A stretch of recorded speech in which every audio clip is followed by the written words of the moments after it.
This chika, dari pailinan, inaming in love talaga kay Bill Mariano. Alam niyo yun, sign na in love ako sa isang tao kay Bel. Kain na ikaw. Ang text ko, kain na ikaw, nakauwi na ikaw, tulog na ikaw, mga ganon. Eh, hindi ko alam kung anong klaseng pagmamahal na pumapasok sa katawan ko. Pero bakit biglang nawawala yung basic grammar pag in love yun, no? Yung from kamusta ka na, yung to kain na ikaw, from nakauwi ka na, to nakauwi na ikaw.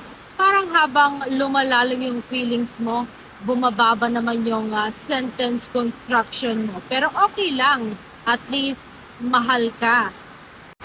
Kahit mali na yung grammar mo.